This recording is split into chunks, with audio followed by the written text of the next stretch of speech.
My sil slapped me at her wedding and poured wine on my dress. My husband sided with her. I stood there humiliated. Then the groom took the mic. What he said next silenced the crowd and left my sil trembling, her perfect day shattered in seconds. The crystal chandeliers cast dancing shadows across the grand ballroom as 300 guests watched in stunned silence. My cheek burned from the sharp sting of her palm and red wine dripped from my cream-colored dress onto the pristine marble floor. The sound of that slap still echoed in my ears louder than the gasps that rippled through the crowd. How dare you ruin my perfect day? Rebecca's voice cut through the air like a blade. My sister-in-law stood there in her $1,000 wedding gown. Her face twisted with rage, an empty wine glass still clutched in her manicured fingers. Can't you watch where you're going, you clumsy fool?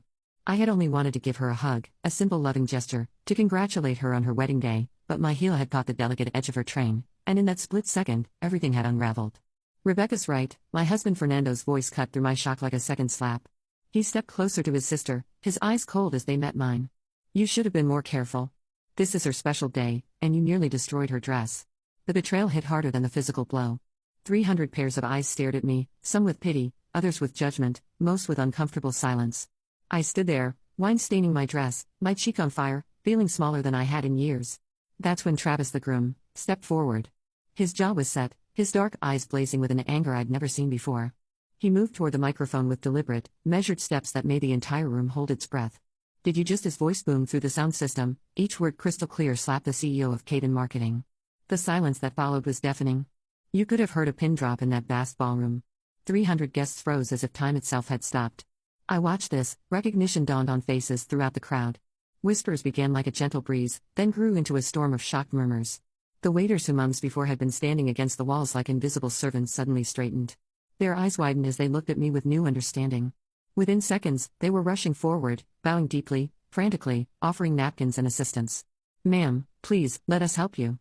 One of them stammered, his hands shaking as he tried to dab the wine from my dress. But Travis wasn't finished.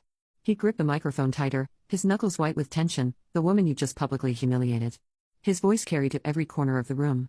Is not just any guest, she's the woman who saved my career 5 years ago when no one else would take a chance on me. She's the woman who built a billion-dollar empire from nothing, and she did it all while choosing to live quietly, humbly, never flaunting her success. Rebecca's face had drained of all color. The confident, radiant bride for moments before now looked like she might faint. Her bouquet trembled in her hands. Fernando's expression shifted from smugness to dawning horror. The weight of his words sank in, his mouth opened and closed like a fish gasping for air, but no sound came out. And Travis continued, his voice growing stronger with each word. I'm about to become his business partner in the biggest merger this industry has ever seen, a merger that was supposed to be announced next week. The word was hung in the air like a death sentence. Before we continue, please write in the comment which country you are watching this video. We love knowing where our global family is tuning in from, and if this is your first time on this channel, please subscribe. Your support helps us bring even more epic revenge tales of life. Enjoy listening. Let me take you back to understand how I ended up in that moment, standing in a pool of spilled wine, my life's carefully constructed facade crumbling around me. My name is Ruth Sinclair, though most people in my personal life knew me simply as Ruth Matthews. After I married Fernando 3 years ago, at 32 I had built something most people only dream of, a global marketing empire that influenced brands across 6 continents. Caden Marketing wasn't just successful.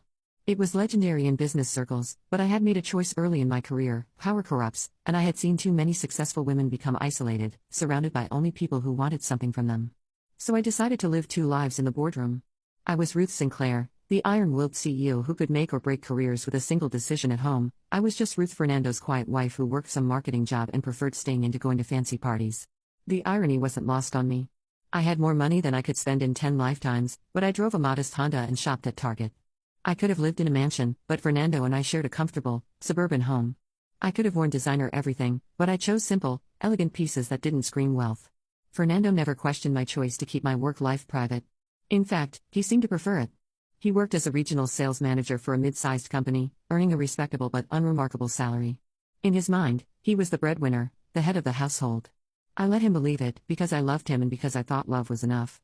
How wrong I was. The problem started small. Fernando's sister Rebecca had always been the princess of their family, spoiled, dramatic, and utterly convinced that the world revolved around her. She worked as a social media influencer, though her follower count was modest, and her income even more so, but she lived like she was famous, constantly in debt, constantly asking Fernando for money. Family comes first. Fernando would say, whenever I gently suggested that maybe Rebecca needed to learn some financial responsibility. She's my little sister. I have to take care of her. At first, I found his loyalty admirable, But as the months passed, I began to see a pattern. Rebecca would create drama, and Fernando would rush to her side. She would criticize me, and Fernando would either join in or stay silent. She would make demands, and Fernando would bend over the back. Worst of it, Rebecca had championed Travis Thompson, a successful architect who had recently started his own firm. The engagement had been a whirlwind. They'd only been dating 8 months when he proposed, but Rebecca was over the moon, and Fernando was thrilled that his sister was marrying someone successful. What neither of them knew was that Travis and I had history, not romantic history, but professional. 5 years earlier, when he was a struggling architect with big dreams and no connections, he had pitched his ideas to Kate in marketing. My team had been impressed, but the project was risky. Most of my board members had advised against it.